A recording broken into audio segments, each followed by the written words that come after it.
ससुराल में 5 तरह की चटपटी गोभी की सब्जी। माँ ये क्या, आज फिर आपने मटर आलू बना दिए? इसमें गोभी क्यों नहीं है? तुझे मटर आलू में भी गोभी चाहिए? अभी कल ही तो गोभी बनी थी ना। माँ देखो ना, कितना बढ़िया मौसम है और ठंड में ही तो गोभी ताजी और अच्छी आती है। एक ही सीजन नहीं है गोभी खाने के लिए। पापा बोलो ना माँ को कि गोभी बनाने के लिए, वरना मैं खाना नहीं खाऊंगी, बता दे रही हूँ। जिसके बाद प्रिया हाथ से थाली साइड कर देती है। अरे चेतना जी, बना देना था गोभी भी। देखो बच्चे अभी खाना नहीं खा रही है। ये अब बच्ची नहीं रही, घोड़ी हो गई है 24 साल की। कोई बच्ची होती है क्या? कभी रसोई में माँ की मदद करने नहीं आती। बस आप डांट लगा लो, मेरी पसंद का खाना तो बनाती हो नहीं। प्रिया को उसकी पसंद की सब्जी नहीं मिलती, इसलिए वो इमोशनल हो जाती है और चेतना जी को अब एहसास होता है कि शायद उन्होंने प्रिया को कुछ ज्यादा ही सुना दिया। अच्छा बेटा, अब रो मत, मैं कल बना दूंगी तेरी आलू गोभी, साथ में गोभी के पराठे। बस अभी खा ले। ओके माँ, थैंक यू। जिसके बाद प्रिया चुपचाप खाना खा लेती है। प्रिया को गोभी बहुत पसंद थी। जब भी गोभी का सीजन आता तो प्रिया अपनी माँ से कहकर हमेशा गोभी बनवाती। कभी गोभी के पराठे तो कभी गोभी की भूजी और कभी कभी गोभी पुलाव भी बनवाती। और इकलौती बेटी होने के कारण चेतना जी खुशी खुशी उसकी खुशियों का ख्याल रखती है। ऐसे ही दिन बीत रहे थे। एक दिन चेतना जी अपने मोहल्ले की औरतों के साथ बैठी होती है। अरे चेतना बहन, क्या बात है, आजकल बहुत गोभी की खरीदारी करने लगी हो। जब देखो तब सब्जी वाले तुम्हारे घर पर गोभी दे जाता है। क्यों पारुल जी, आपकी नजर मेरे घर पर ही रहती है क्या? चेतना की बात सुनकर बाकी पड़ोसने हंसने लगती हैं। अरे एक पड़ोसी का दूसरे पड़ोसी का ख्याल रखना फर्ज है, इसीलिए नजर रखती हूँ, वरना मुझे क्या। वो छोड़ो चेतना काकी, आजकल प्रिया कहाँ है, दिखाई नहीं देती। प्रिया तो घर पर ही रहती है बेटा, अब पढ़ाई पूरी हो गई है तो कहीं आने जाने की जरूरत ही नहीं पड़ती। अच्छा सही है। माधवी बहन, आजकल आप बड़ी शांत और उदास रहती हैं, क्या बात है? अरे बहन क्या बताऊं, बेटी को एक लड़का पसंद था, लड़के के घर वालों से बात की, उन्होंने शादी के लिए हाँ कर दी, लेकिन वो कहते हैं कि हम तब तक शादी नहीं करेंगे जब तक बड़े बेटे की शादी नहीं हो जाती।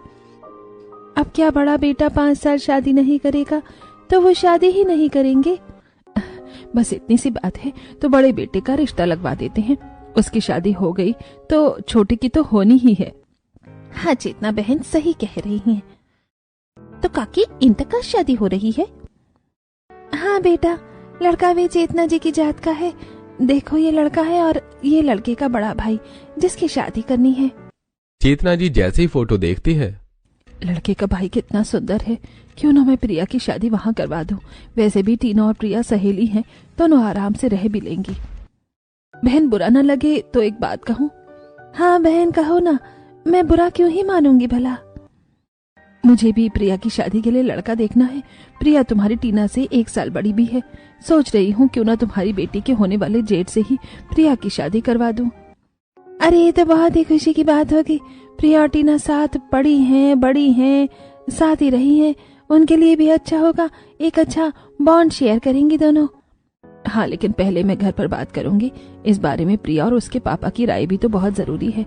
आप लड़के का फोटो और सारी इन्फॉर्मेशन व्हाट्सएप कर दो, मैं घर पर बात करके आपको शाम को बताती हूँ। जिसके बाद सारी पड़ोसने अपने घर चली जाती हैं। शाम में जब केशव जी घर आते हैं तो चेतना उन्हें और प्रिया को सारी बात बताती है और लड़के का फोटो दिखाती है। घर में सभी को लड़का और उसका बैकग्राउंड पसंद आता है और सभी शादी के लिए मान जाते हैं। फिर चेतना जी माधवी जी से बात करती है और कुछ दिनों बाद लड़के वाले प्रिया को देखने आते हैं। सभी को प्रिया काफी पसंद आती है और रिश्ता पक्का हो जाता है। कुछ ही दिनों बाद एक ही दिन एक ही हॉल में प्रिया और टीना की शादी होती है और दोनों बहू बनकर गुप्ता परिवार का हिस्सा बन जाती है। ससुराल में तारा देवी अपनी दोनों बहुओं का बड़े ही धूमधाम से गृह प्रवेश करती है और उन्हें घर के अंदर लाती है। आज मैं बहुत खुश हूँ, मेरी दोनों बहू आ गई हैं। मेरी बहू को किसी की नजर ना लगे। बहू सौभाग्य वाली होती है वो सास जिन्हें एक ही दिन में 2 बार सास बनने का मौका मिला। बहू अब बस तुम दोनों आ गई हो तो मेरे घर में रौनक आ गई है। बहुएं बहुत खुश थीं कि घर में सभी बहुत ही ज्यादा फ्रेंडली हैं। बेटी कल सुबह तुम दोनों की पहली रसोई है तो समय से उठकर तैयार हो जाना। और नव्या अपनी दोनों भाभी को उनका कमरा दिखा दो, थक गई होंगी ना, आराम कर ले। भाभी चलो मैं आपको आपका कमरा दिखा देती हूँ। नव्या दोनों भाभियों को उनके कमरे में छोड़ आती है। दोनों जैसे ही कमरे में जाती हैं शादी की थकान से जल्दी ही सो जाती हैं। वहीं अगली सुबह दोनों बहुएं समय से तैयार होकर रसोई में आ जाती हैं जहां सास पहले से मौजूद थी। बहू आज तुम्हारी पहली रसोई है तो फिर ऐसा खाना बनाना कि सब उंगलियां चाटते रह जाए। और सुनो, इस घर में सभी को गोभी बहुत पसंद है तो उसी हिसाब से खाना बनाना। जी माँ जी। जी मम्मी जी। जिसके बाद सास बाहर चली जाती है और दोनों बहुएं पहली रसोई का खाना बनाना शुरू करती हैं। मैंने तो सोचा था आज बढ़िया सा पनीर टिक्का और नान बनाऊंगी, लेकिन माँ जी ने तो गोभी की फरमाइश रख दी। अरे मेरी प्यारी देवरानी जी, टेंशन क्यों लेती हो, मैं हूँ ना।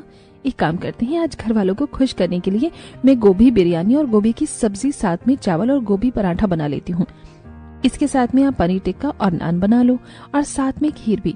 घर वालों को वैरायटी भी मिल जाएगी और हमारी पहली रसोई भी अच्छे से हो जाएगी। वाह, ये सही है। प्रिया मन ही मन बहुत खुश थी कि ससुराल में वो दबाकर गोभी खा सकती है, क्योंकि ससुराल वालों को भी गोभी बहुत ही ज्यादा पसंद है। जिसके बाद प्रिया और टीना खाना बनाना शुरू करती हैं। 4 चूल्हे के गैस पर एक साइड टीना पनीर टिक्का और नान बना रही थी तो दूसरी साइड प्रिया बिरयानी और गोभी आलू की सब्जी बनाती है। जिसके बाद मटर, गोभी, गाजर डालकर पुलाव तैयार करती है और साथ में गोभी के पराठे बनाती है। और एंड में दोनों बहुएं मिलकर सभी के लिए खीर बनाती हैं। बहुओं के बनाए खाने से पूरा घर महक गया था। बहुएं सारा खाना डाइनिंग टेबल पर लगा देती हैं और सभी बेसब्री से डाइनिंग टेबल पर खाने का वेट करने लगते हैं। अरे तो बहुआ, आज खाने में क्या बना है? बहुएं खाने में से एक एक करके ढक्कन हटाना शुरू करती हैं और सभी अपना पसंदीदा गोभी देखकर बहुत खुश हो जाते हैं। बहुएं सभी को खाना सर्व करती हैं। अरे वाह, आज आप दोनों ने पहली रसोई में ही गोभी बनाकर हमको चौंका दिया। वी लव गोभी। ये गोभी बिरयानी किसने बनाई? बहुत स्वादिष्ट है। मैंने बनाई है जी। हाँ, ये बहुत टेस्टी बनी है। अरे वाह, गोभी के पराठा और गोभी की सब्जी, मजा ही आ गया। लेकिन साथ में गोभी का रायता होता तो क्या ही बात होती। पनीर और नान भी काफी स्वादिष्ट है। अगर गोभी और पनीर बनी होती तो और मजा आ जाता। अरे गोभी तो किसी में भी डाल दो, काफी अच्छी लगती है। ऐसे ही सभी बहुओं की और गोभी की तारीफ करते नहीं थकते हैं। खाना खाकर सभी टीना और प्रिया को उनकी पहली रसोई का तोहफा देते हैं और दोनों बहुएं बहुत खुश हो जाती हैं। बहुएं ससुराल में नई थी तो कुछ दिन उन्हें कोई काम नहीं करना पड़ता। वहीं अब धीरे धीरे बहुओं को घर में आए 15 दिन बीत जाते हैं। अब बहुएं धीरे धीरे घर का सारा काम करने लगी थी। एक दिन यहाँ तो रोज रोज सभी हमें गोभी ही परोसते हैं। मुझे तो गोभी पसंद है और मैं काफी एंजॉय करके खाती हूँ, लेकिन अब मैं सोचने लगी हूँ क्यों घर में सभी गोभी ही क्यों बनाते हैं। चलो आज कुछ और बनाते हैं। आज हम आलू मटर की सब्जी, मटर की कचौड़ी और पनीर भुर्जी, साथ में दाल, मिक्स वेज और पूरी पराठा और चावल बनाएंगे। क्या कहती हो? हाँ, ये परफेक्ट मेन्यू है। घर में सभी को वैरायटी भी मिल जाएगी और कुछ डिफरेंट भी हो जाएगा। जिसके बाद बहुएं बड़ी खुशी से सभी के लिए पनीर भुर्जी, मिक्स वेज, दाल, पूरी, पराठा, चावल और साथ में मटर की सब्जी और कचौड़ी बनाती हैं। ठंडी में जब इतना बढ़िया बढ़िया खाना सभी खाएंगे तो काफी खुश हो जाएंगे। दोनों बहुएं खुशी से सारा खाना टेबल पर लगाती हैं और जब सभी टेबल पर आते हैं तो लगता है आज कुछ स्पेशल है, क्यों बहू? माँ जी, सर्दियाँ है ना, तो सर्दियों में तेज मसालेदार और तला भुना खाना काफी अच्छा लगता है, इसीलिए हमने आज वैरायटी ऑफ खाना बनाया है। खाने के ढेर सारे बर्तन देखकर तारा जी खाने पर से एक एक करके ढक्कन हटाती हैं। वाह, इतना सारा खाना, पर ये क्या भाभी, इसमें तो गोभी दिख ही नहीं रही है। अरे शायद भाभी ने गोभी पुलाव बनाया है और ये कचौरियां गोभी की हैं। कुणाल जैसे ही कचौड़ी को बीच से तोड़ता है तो उसमें से मटर निकलती है। अरे ये क्या, मटर की कचौड़ी? मुझे नहीं खानी है। अरे बहू, खाना बनाने से पहले अपनी सास से पूछ लेना था कि क्या बनेगा। अपने मन से कुछ भी बना दिया। एक भी खाने में गोभी नहीं है। टीना, खाना ही बनाना है, उसमें भी तुम्हें घर वालों के पसंद नापसंद का ख्याल नहीं रहता है। प्रिया, तुम्हें तो गोभी पसंद है और तुम भी लापरवाही करने लगी हो। ठीक है, लेकिन आगे ऐसा नहीं होना चाहिए। बहू, अब उठाओ ये सारी सब्जी और ले जाकर पड़ोसन को देकर आओ और फिर से सब्जी बनाओ। ये मिक्स वेज, आलू मटर और पनीर कोई नहीं खाएगा। और एक बात कान खोलकर सुन लो, इस घर में सभी को रोज 5 तरह की चटपटी गोभी की सब्जी खाने की आदत है और इसमें लापरवाही नहीं होनी चाहिए। वो क्या है ना बहू, हम हर जगह कॉम्प्रोमाइज कर सकते हैं लेकिन खाने में नहीं। बहुएं चुपचाप सुन रही थी और सारा खाना ले जाकर पड़ोसन को दे आती हैं। बेचारी वरवारी की दोनों बहुएं इतना खाना बनाई, सब दे गई, अब फिर से गोभी बनाएंगी। वहीं बहुएं रसोई में आकर बड़बड़ाते हुए काम करना शुरू कर देती हैं। ये गोभी तो गोभी होती है, 5 तरह की चटपटी गोभी कैसे बनाएंगे? एक काम करते हैं, पहले तो बेसिक जो आलू गोभी होती है वो बनाते हैं और साथ में गोभी की भुजिया, और मटर रखी है रसोई में, उसके साथ में मटर गोभी बना देते हैं। बाकी मैं YouTube से गोभी की 2 और सब्जी की रेसिपी देखती हूँ। बाकी की 2 सब्जी भी ऐसे ही तैयार कर लेंगे। इतनी मेहनत तो बोर्ड के एग्जाम के टाइम की पढ़ाई में भी नहीं लगी थी जितनी मेहनत हमें यहाँ करनी पड़ रही है। फिर टीना और प्रिया मिलकर आलू गोभी, मटर गोभी, गोभी भुजिया तैयार करती हैं। मिल गई रेसिपी, गोभी की कड़ी। गोभी के पकौड़े बनाकर कड़ी में उसे ही ऐड कर देते हैं, जैसे प्याज के पकौड़े डालते हैं वैसे ही, और साथ में एक हम गोभी कोफ्ता भी बना लेते हैं। लगता है आज का पूरा दिन रसोई में ये 5 तरह की गोभी बनाने में ही चला जाएगा। जिसके बाद बहुएं जल्दी जल्दी जैसे तैसे 5 तरह की गोभी की सब्जी तैयार करके फिर से खाना डाइनिंग टेबल पर लगाती हैं। अरे वाह, अब आ रही है खाने की बढ़िया खुशबू। वाह, भाभी ने तो गोभी कोफ्ता ही बनाया है, अब तो मजा ही आ जाएगा। अब सभी 5 तरह की चटपटी गोभी की सब्जी चाव से खाएंगे। टीना और भाभी ऐसी चटपटी गोभी बनाया करो, अब सब्जी लाजवाब बनी है। हाँ, और भाभी बार बार ये गोभी रिपीट मत करना, फिर ना सेम सेम लगने लगता है टेस्ट, फिर मजा किरकिरा हो जाता है। हाँ बहू, कुणाल सही कह रहा है। दोनों बहुएं कुछ नहीं कहती, चुपचाप सभी को खाना खिलाती हैं और खुद भी खाना खाकर घर के कामों में लग जाती हैं। दिन की तो गोभी तो हो गई है, रात में क्या बनेगा? जब से पता चला है कि यहाँ 5 तरह की चटपटी गोभी बनानी है, तब से तो मेरा दिल 140 की स्पीड से धड़क रहा है और समझ ही नहीं आ रहा कि गोभी की सब्जी बनाए कैसे। वेल, आई लव गोभी, खाने में तो मजा आ रहा है, बनाने में वाट लग रही है। मुझे तो पनीर पसंद है, 2 बार इतने मन से पनीर बनाई, लेकिन घर वाले हैं कि उन्हें पसंद ही नहीं आती। आइडिया, एक काम करते हैं, हम पनीर गोभी बटर मसाला बनाते हैं। पनीर निकाल कर तुम खा लेना, हम घर वालों को बटर मसाला गोभी परोस देंगे। वाह, ये सही रहेगा। जिसके बाद सभी बहुएं ऐसा ही करती हैं। पनीर बटर मसाला गोभी, गोभी की भुर्जी, बैंगन गोभी, मलाई गोभी, साथ में गोभी कबाब बनाती हैं और रात का डिनर भी घर वाले बड़े चाव से खाते हैं। अब बहुएं तरह तरह के जुगाड़ लगाकर गोभी की डिश बनाने लगती हैं, लेकिन उन्हें गोभी काटने में बहुत समय जाता है। एक दिन रोज रोज रात भर कर गोभी काट कर अब तो मैं उब गई हूँ। मन तो कर रहा है कुछ और बना दो और कह दो कि गोभी खत्म हो गई है। कहना क्या है, खत्म हो ही गई है। जाओ देखो, फ्रिज में एक भी गोभी का फूल नहीं बचा है। ये सुनकर टीना खुश हो जाती है। फ्रिज में बाकी सब्जियां तो थीं, लेकिन गोभी नहीं थी। फाइनली आज बनेगा समथिंग स्पेशल, नो गोभी। टीना खुशी से झूम रही थी कि तभी सास वहां आ जाती है। क्यों नाच रही हो? दिन में भूत देख लिया है क्या? और सुनो, फ्रिज में गोभी खत्म हो गई है और रसोई में जो कट्टा रखा है उसमें ढेर सारी गोभी है, तो उसमें से निकाल लेना। तारा जी की ये बात सुनकर एक पल को बहू को लगता है कि वो दीवार में अपना सिर मार ले सास के जाते ही। मायके में मैं गोभी के लिए माँ से लड़ जाती थी, लेकिन यहाँ इतनी गोभी खा ली कि अब गोभी देखकर ही नफरत हो गई है। कोई उपाय नहीं है, बनानी तो पड़ेगी ही। हमारे पति भी इस मैटर में हमारा फेवर नहीं करते। देखती हो जेठानी जी कैसे नवीन जी और जेठ जी हमें ही गोभी की सब्जी बनाने के लिए ताने देते हैं। हाँ देखा है, जब सुनाते हैं तो मन करता है कि कढ़ाई में तल कर उनकी ही सब्जी बना दूं। कोई सुन लिया तो कहेगा बहुएं सीरियल किलर है। दोनों देवरानी जेठानी खुशी से हंसी ठिठोली करके मन हल्का करते हुए बोरी की सब्जी निकालकर काटने लगती हैं। टीना और प्रिया गोभी काट ही रही थी कि तभी टीना के हाथ पर एक बड़ा सा गोभी का कीड़ा आता है। कीड़ा कीड़ा मम्मी, अयो क्या हुआ? इस गोभी से देखो कितना बड़ा कीड़ा निकला। गोभी काटते हुए निकले कीड़े की वजह से दोनों बहू का मन खराब हो जाता है। दिन में क्या भूत देख लिया जो इतनी तेज चिल्ला रही हो? मैं तो घबरा गई। क्या हो गया है भगवान, इतना जोर से कौन चिल्लाता है? माँ जी, ये गोभी में बहुत बड़ा कीड़ा निकला, आप कहो तो मैं दूसरी सब्जी बना दूं। दूसरी सब्जी बनाने का बस तुम्हें मौका चाहिए। गोभी को काट कर अच्छे से धुल दो, कुछ नहीं होता। इस घर में बनेगी तो गोभी ही। और हाँ बहू, बहुत तेज से ठंड लग रही है तो गोभी मंचूरियन बनाकर सूप बना देना। जी माँ जी, जरूर, अभी लाई। मेरा बस चलता तो माँ जी की जुबान की कड़वाहट ही सूप में डाल देती, लेकिन ये पॉसिबल कहाँ है? जिसके बाद टीना और प्रिया मिलकर फिर से 5 तरह की चटपटी गोभी की सब्जी तैयार करती है, साथ में गोभी मंचूरियन सूप भी बनाती है। उन्हें आज गोभी बनाने में घिन आ रही थी क्योंकि उसमें से निकले कीड़े से बहू का मन खराब हो गया था। वहीं बहुएं सभी को खाना परोसती हैं और हमेशा की तरह सभी चाव से खाते हैं। आज की गोभी की सब्जी और ये सूप दोनों हमेशा से ज्यादा टेस्टी है। हाँ, कीड़े वाली सब्जी थी ना, इसीलिए। पता है आज गोभी में कीड़ा निकला था, वो भी बहुत बड़ा सा। हाँ तो सब्जी है भाभी, कोई छुई मुई नहीं है, कीड़ा निकलना तो नॉर्मल है। बहुएं आश्चर्यचकित होती हैं। सब्जी में कीड़ा निकलने के बाद सभी घर वालों को कोई फर्क नहीं पड़ा। वहीं कट्टा भरकर गोभी आई थी और जो धीरे धीरे पुरानी हो रही थी, और बहुएं अब जब गोभी काटती तो उसमें से और भी ज्यादा कीड़े निकलते। जब सास को बताती तो सास कोई रिस्पॉन्स ही नहीं करती, जैसे उन्हें केवल गोभी खाने से मतलब है और बाकी किसी चीज से नहीं। एक दिन जब बहुएं गोभी काट रही थी तो छी, इस गोभी में तो जरोई ने पॉटी कर दी है। देखो तो कितना काला काला है। देखकर ही उल्टे आ रही है दीदी। एक काम करो, हम ये गोभी फेंक ही देते हैं। बहू जैसे ही गोभी को फेंकने जाती है वैसे ही तारा और नव्या वहां आ जाती हैं। देख रही हो माँ, भाभी गोभी को फेंकने जा रही है। माँ जी देखो ना, इसमें कितना गंदा है। जिरोई ने पॉटी कर दी है, ये खाने लायक नहीं है। बहू देख कितनी बढ़िया गोभी है, अभी खराब भी नहीं हुई है।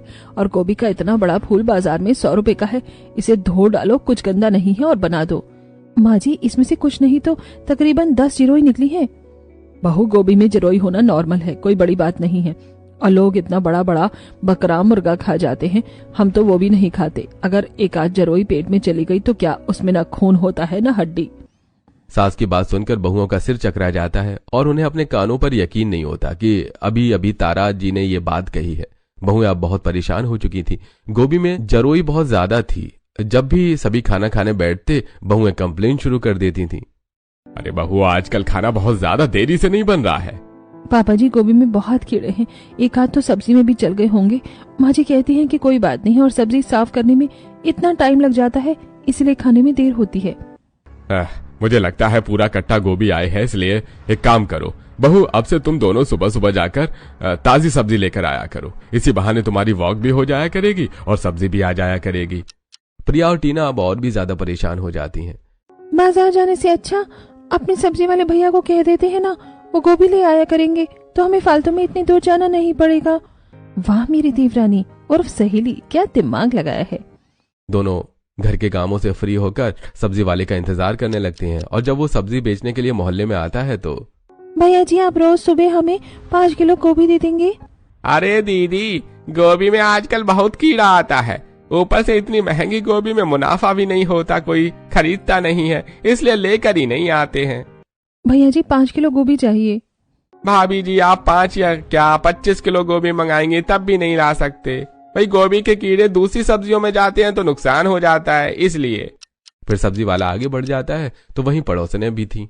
बेचारी बहुएं, लग रहा है अब ससुराल में गोभी प्रेम में बहुएं बुरी तरह फंस गई हैं। मुझे तो समझ ही नहीं आता कि इनके परिवार में इतनी सारी गोभी लोग खा कैसे लेते हैं। वही तो रोजाना 5 तरह की चटपटी गोभी, वो भी वैरायटी में। सोचने वाली बात है इन बहुओं पर खाना बनाने का कितना प्रेशर रहता होगा। दोनों बहुएं सारी बात सुन रही थी और पास आकर, प्रेशर तो रहता है आंटी जी, लेकिन क्या कर सकते हैं, हम भी मजबूर हैं। एक तो गोभी के कीड़ों से दिमाग खराब हो रखा है। बहू अपने ससुराल वालों को समझाओ, ज्यादा गोभी न खाया करें, उससे तरह तरह की बीमारियां होती हैं। हाँ सुषमा जी सही कह रही हैं, आंखों से पानी आना, कमजोर होना, सर में अजीब सी उलझन, घबराहट और बहुत सारी। मैं तारा जी को आज से नहीं 5 साल से यही बात बोल रही हूँ, उन्हें समझ में ही नहीं आने वाला, बहुएं कितनी भी समझाएंगी। और सच में बहुएं घर वालों को बहुत समझाती हैं लेकिन उनकी समझ में नहीं आता। अब टीना और प्रिया बहुत सुबह जल्दी उठकर बाजार जाती हैं और गोभी लेकर आती हैं, फिर खाना बनाकर सबको खिलाती हैं, जिस कारण वो बहुत ज्यादा थक जाती थी। एक दिन जब वो बाजार से आ रही थी तब इतनी ठंडी में सुबह सुबह गोभी लाने में तो हाथ पाला हो गए हैं। देखो तो कैसे जम गए हैं हाथ। मेरे तो ठंडी में हाथ ऐसे सुन्न हो गए हैं कि समझ ही नहीं आ रहा कि हाथ में कुछ पकड़ रखा है, और चलने में भी बहुत दिक्कत हो रही है ठंडी के कारण। देखो तो मुंह से कैसे धुआं निकल रहा है। जब तक घर में थे तब तक सिर्फ गोभी बनाने की दिक्कत थी, लेकिन अब तो गोभी बनाने से ज्यादा सुबह गोभी लाने की भी दिक्कत है। दोनों बहुएं ठंड से एकदम जम गई थीं। जैसे तैसे दोनों घर पहुंचती हैं जहां नव्या, मामी देखो मैंने आज एक नई रेसिपी देखी है, जैसे पोटैटो चिली और पनीर चिली बनता है ना, वैसे भी गोभी चिली भी बनती है। आज आप गोभी चिली बना देना। ओके ननन जी, जैसी आपकी आज्ञा। फिर प्रिया और नव्या रसोई के काम में लग जाती हैं। दोनों बहुएं काम कर रही होती हैं कि तभी कमरे से सास के करहाने की आवाज आती है। दोनों बहुएं घबराकर कमरे में जाती हैं जहां सास बिस्तर पर लेटी हुई थी। क्या हुआ माँ जी? बेटा आंखों में और हाथ की उंगलियों में सुई जैसी चुभन हो रही है। अरे आजकल मेरे घुटनों में भी दर्द रहता है और चलते समय तो पैरों के तलवों में जैसे जान ही नहीं है, चलने में बहुत दिक्कत होती है। माँ जी अभी पेन किलर दे रही हूँ, अगर आराम नहीं हुआ तो हम शाम को डॉक्टर के पास जाते हैं। हमें डॉक्टर को दिखा देना चाहिए। ये सब सुबह शाम 5 तरह की चटपटी गोभी खाने की वजह से हो रहा है। गोभी से बीमारी होती है। हाँ, बहू गोभी न बनाना पड़े इसलिए बहानेबाजी मत कर। पापा जी सच में गोभी से संक्रमण फैलता है, उसमें जो जिरोई होती है ना उसके कारण है। और गोभी में अभी एक अजीब सा एक एक ही सीधे होता है जो पेट में जाकर नुकसान करता है। बहुओं की बात ससुराल वालों के लिए घोड़े की लात, उन्हें कोई फर्क नहीं पड़ता है। फ्री का ज्ञान हो गया हो तो जाकर बढ़िया सी चटपटी गोभी बनाना, और हाँ, आज गोभी राइस और गोभी ग्रेवी भी बनाना। आज कुछ स्पेशल खाने का मन कर रहा है। बहुएं हाँ में सिर हिलाकर वहां से चली जाती हैं। अब ससुराल वालों को आए दिन बहुत ही ज्यादा दिक्कतों का सामना करना पड़ रहा था। बहुओं के पति की भी तबीयत कुछ ठीक नहीं रहती और बाहर की ठंडी के कारण घर वालों की हालत और भी ज्यादा खराब हो जाती है। पेट में दर्द की प्रॉब्लम, साथ में सभी के बॉडी में अलग से दर्द। एक दिन सुबह सुबह जब सास सोकर उठती है तो बहू, मेरी आंखों में बहुत जुबन हो रही है, आंख ढंग से खोल भी नहीं पा रही हूँ। माँ जी को क्या हो गया अचानक से? पता नहीं बहू, अचानक से सब कुछ धुंधला सा लग रहा है, कुछ दिखाई नहीं दे रहा, आंखों में सुई सी चुभन है। मुझे तो लग रहा है ये वही गोभी की बीमारी है। मैं डॉक्टर को कॉल करता हूँ। जिसके बाद राहुल डॉक्टर को कॉल करता है। थोड़ी देर में डॉक्टर आते हैं और तारा देवी का चेकअप करते हैं। देखिए, आप लोगों ने कुछ उल्टा सीधा खाने के लिए तो नहीं दे दिया था ना इन्हें? इस घर में तो गोभी के सिवा कोई कुछ खाता ही नहीं है। दोनों टाइम घर में 5 तरह की चटपटी गोभी की सब्जी बनती है। डॉक्टर ये सुनकर हैरान हो जाते हैं। देखिए, आप लोग अपने हेल्थ को लेकर बिल्कुल अवेयर नहीं है। गोभी खाना ठीक है, लेकिन इतनी ज्यादा गोभी, और वो भी ठंडी में। गोभी में कितने कीड़े होते हैं पता भी है आपको? आप लोगों के गोभी के कारण तारा जी की आंखें खराब हो रही हैं। ये गोभी से होने वाले गुलैन-बेरी सिंड्रोम की शिकार हो गई हैं। डॉक्टर साहब, हम सभी को भी शरीर में अजीब सी चुभन होती है और घुटना, हाथ पैर सब दर्द करता है। देखिए, आप सभी में भी इसके लक्षण हैं। जितनी जल्दी हो सके आप लोग गोभी खाना बंद कर दीजिए तो ठीक होगा। लेकिन डॉक्टर साहब, अब माँ के लिए क्या इलाज है? आई एम सो सॉरी, लेकिन अब इनकी आंखों का ऑपरेशन करना होगा, वरना इस सिंड्रोम का असर बॉडी के दूसरे ऑर्गन पर भी हो सकता है। ऑपरेशन के दौरान इनकी आंखों की रोशनी आ भी सकती है और जा भी सकती है, इसकी कोई गारंटी नहीं है। डॉक्टर की यह बात सुनकर तारा जी फूट फूट कर रोने लगती हैं। देखिए तारा जी, हम समझ सकते हैं आपकी तकलीफ, लेकिन यह बहुत ही घातक सिंड्रोम है और इसका इलाज जरूरी है। ऑपरेशन में 5 लाख का खर्चा आएगा। जितनी जल्दी अब ऑपरेशन हो जाए उतना अच्छा है। जिसके बाद डॉक्टर कुछ दवाएं और ड्रॉप देकर वहां से चला जाता है। घर वाले बहुत ही ज्यादा परेशान हो गए थे। अरे भाई, इतने पैसे कहां से आएंगे, समझ ही नहीं आ रहा। जिसके बाद भावेश जी अपनी पेंशन, राहुल और नवीन अपने पीएफ के पैसे विड्रॉ करवाते हैं और घर में जो पैसे बचे रहते हैं टोटल मिलाकर 5 लाख का जुगाड़ किया जाता है और तारा जी को ऑपरेशन के लिए ले जाया जा रहा होता है। सभी बहुत ही ज्यादा घबराए हुए थे और जब अस्पताल पहुंचते हैं तो डॉक्टर साहब, माँ की आंखों के ऑपरेशन के सिवा कोई और दूसरा इलाज नहीं है क्या? अब से हम गोभी कभी नहीं खाएंगे, भगवान बस माँ की आंखों की रोशनी आ जाए। चिंता मत करो, तारा जी के लिए हमने इलाज ढूंढ लिया है। 25,000 का एक इंजेक्शन और 20,000 की एक ड्रॉप है, हमने फॉरेन से मंगाई है। इससे उनकी आंखें बिल्कुल ठीक हो जाएंगी। लेकिन आप लोगों में इस सिंड्रोम का गहरा असर हो, इससे पहले आप गोभी छोड़ दें तो बेहतर है। अब घर वालों को अपनी गलती का एहसास था। डॉक्टर कुछ दिन तारा का इलाज करते हैं और तारा बिल्कुल ठीक हो जाती है और उनकी आंखों की दिक्कत खत्म हो जाती है। बहू, मुझे माफ कर देना, मैंने कभी तेरी बात नहीं सुनी। हम सबको माफ कर दो। हम इतने पढ़े लिखे हैं लेकिन फिर भी हमने इन सारी चीजों को नजरअंदाज किया और आज इतने बुरे खतरे से बचे हैं। कोई बात नहीं माँ जी, आज चीजें समझ आ गई हैं, यही बहुत है। जिसके बाद बहुएं अब अलग अलग तरह की सब्जी भी बनाती हैं और घर वाले चाव से खाते हैं। वैसे बाकी सब्जियां भी टेस्टी होती हैं, हमें पता नहीं था, ये तो गोभी से भी ज्यादा स्वादिष्ट है। अब सभी गोभी भी खाते हैं लेकिन बहुत कम और खुशी से रहने लगते हैं। बहुओं की परेशानी अब हमेशा के लिए खत्म हो जाती है।